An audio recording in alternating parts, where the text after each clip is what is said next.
a man known for thinking and thinking again about every word he says before he says it, is not mincing words today. If the large increases in tariffs that have been announced are sustained, they're likely to generate a rise in inflation, a slowdown in economic growth, and an increase in unemployment. So that was the chairman of the Federal Reserve, Jerome Powell, this afternoon. He made those comments after choosing not to adjust interest rates for right now, and instead issuing warnings of coming higher prices, higher unemployment, higher inflation because of all the uncertainty around the president's tariff policy. That's all unfolding as the stakes in the global trade war now getting higher. I will be going to Switzerland, and the negotiations will begin on Saturday. Are those negotiations considered advanced? As I said, on Saturday we will begin, which I believe is the opposite of advance. Treasury Secretary Scott Bessent today confirming trade discussions with China, but also leveling expectations there, saying that these are basically talks to talk about talking, even suggesting that it's a coincidence, emphasizing he was already going to be in Switzerland this weekend to talk to the Swiss, and the Chinese just happened to be there too. But what the two sides could discuss is a way to potentially de-escalate these massive tariffs that President Trump has leveled on Chinese goods coming into the U.S. They said that they would not talk unless the reciprocal trade tariff of 145% was removed. I'm not going to give away our strategy. Look, everything's on the table. As it is in most high-level negotiations, everything is on the table. That's a pretty boilerplate, standard answer. But then the president was asked about this exact scenario this afternoon in the Oval Office. Are you open to pulling back your tariffs in order to get China to the negotiating table? No. Seems like everything isn't exactly on the table. All right, our panel is here, but we're going to start with CNN chief domestic correspondent and anchor Phil Mattingly. Phil, always wonderful to see you. Let's start with what Powell said. He said it is, quote, possible to imagine, that's his phrase, and as we know, he chooses his words carefully, that the economy will get worse because of this tariff policy. What did you hear in his words today? Honestly, I think the best shorthand version of Chair Powell's remarks, and also the Fed statement that came out at 2 p.m., is no one really knows anything right now. And I'm not trying to be glib when I say that. I think it's actually really important to understand the moment where uncertainty is kind of the buzzword we've heard for now several months from CEOs, from small business owners, from market participants, from a lot of government officials, including some White House officials when they're being more candid and perhaps not on the record. That now includes the Federal Reserve Chair. The number of times and different ways that Powell got at the point of not actually having any idea what's going to happen next, and the very clear risks that that poses, both on the inflation side of things, but also on the economic growth and employment side of things, but also the possibility that maybe it won't be so bad, is, frankly, it's remarkable. And I think the fact that the top economic policy, monetary policy official in the United States, the most important monetary policy official in the world, is basically saying, we have no idea what's going to happen next, and therefore we are going to just hold, is a really good capture of the moment that we're in. And that moment, and I think you can just watch kind of if you're following the Dow Jones Industrials Average, it's underscored by the fact that over the course of the last several weeks, I think 5, maybe 6 times, depending on where today landed, I was preparing to talk to you, so I don't know exactly what close was, but there have been intraday jumps or drops of 1% or more that have completely inverted. 5 times in the last several weeks. There's no real precedent for that. And that's because the market right now is operating with a similar amount of uncertainty and completely reliant and kind of on a hair trigger for any type of headline that could dictate positive news or negative news. And that brings me to what we heard from the president today and what his trade negotiators are going to be doing this weekend. The president making very clear he's not in the mood or planning to pull back any of those China tariffs. The fact that talks are happening at all, a positive signal that Powell kind of alluded to today, saying, look, anything could happen. All of this could kind of fall off the plate in terms of risks if there are a bunch of deals made.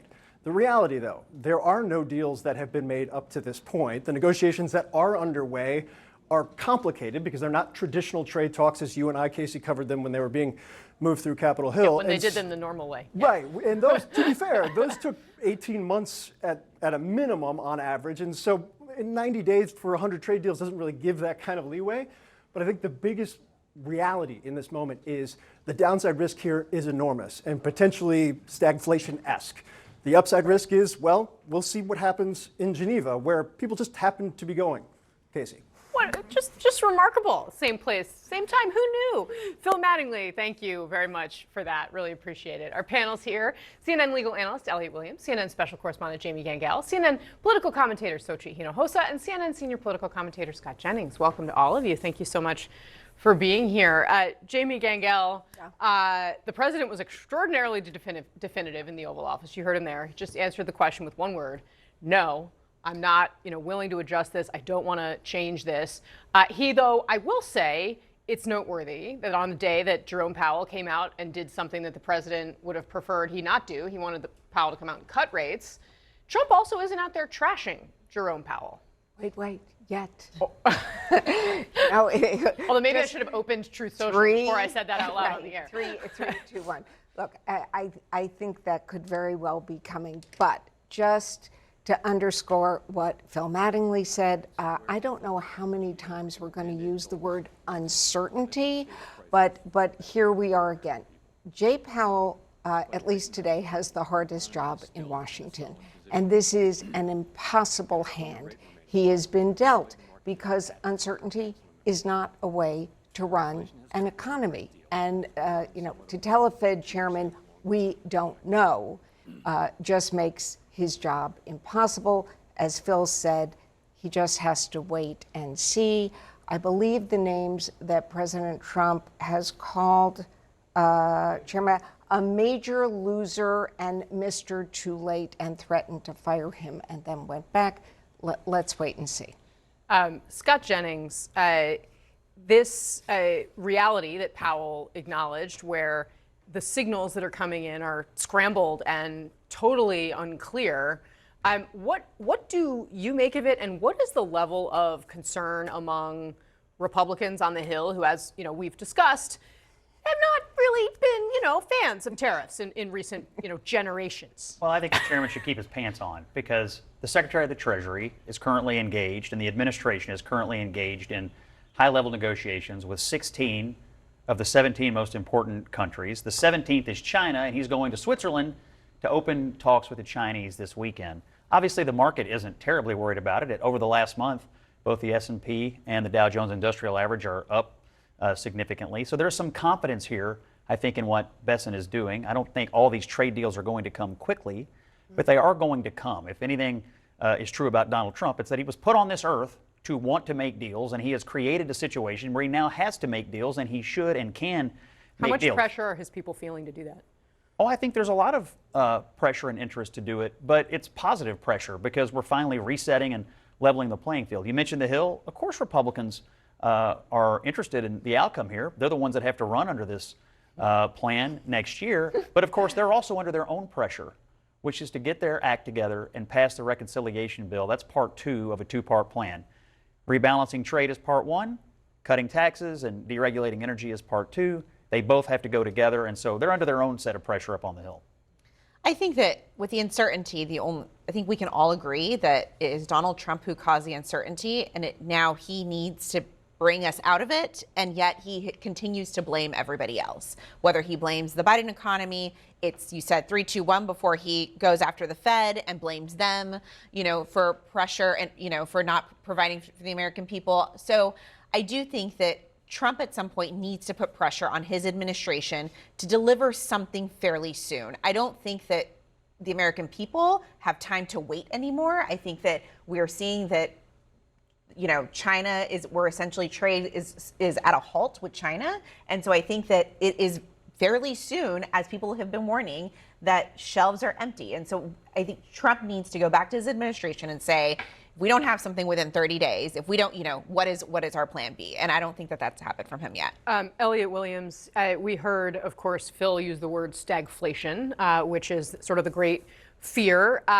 Ford Motor Company announced that starting May 2nd, so 5 days ago, they were going to raise their sticker prices on cars between $600 and $2,000.